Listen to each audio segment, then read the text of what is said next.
Nous partons maintenant pour la République démocratique du Congo. L'aéroport de Bukavu, c'est la capitale du Sud Kivu, elle serait contrôlée par le M23, appuyé par des troupes rwandaises. En tous les cas ce que rapportent des sources humanitaires et sécuritaires.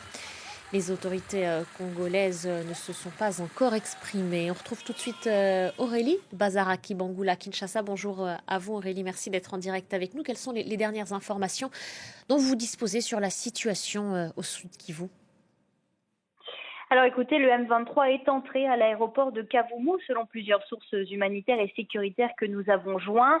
Un haut responsable militaire confirme également la présence à l'aéroport du M23 appuyé par des troupes rwandaises, mais il affirme que des forces armées congolaises sont aux alentours et que des combats se poursuivent. Alors pour rappel, l'aéroport de Kavumu, c'est une base provinciale des forces armées congolaises, considérée comme le dernier verrou militaire avant Bukavu, la deuxième grande ville de l'est du pays. Plusieurs habitants de la zone que nous avons contactés nous ont dit avoir vu des colonnes de militaires congolais et burundais qui appuient les forces congolaises se replier vers Bukavu. Les boutiques de la ville ont déjà fermé leurs portes. Les administrations ont renvoyé leur personnel à la maison.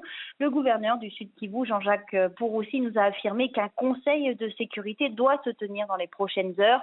Ce conseil doit réunir les commandants militaires de la zone, mais aussi la police et les autorités provinciales.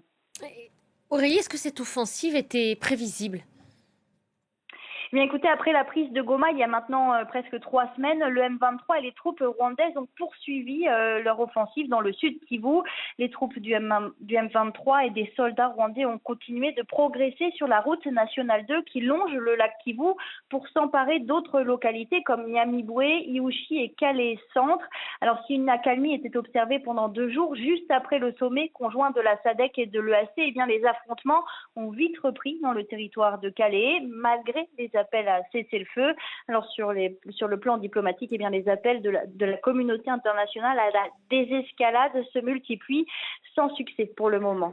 Merci beaucoup Aurélie, merci pour toutes ces précisions depuis Kinshasa. Et pour être tout à fait complet sur cette situation en République démocratique du Congo, sachez que le président Félix Tshisekedi, qui participe en ce moment même à cette conférence mondiale sur la sécurité à Munich, a appelé, je cite, à mettre le Rwanda à l'index. Ce sont ses mots.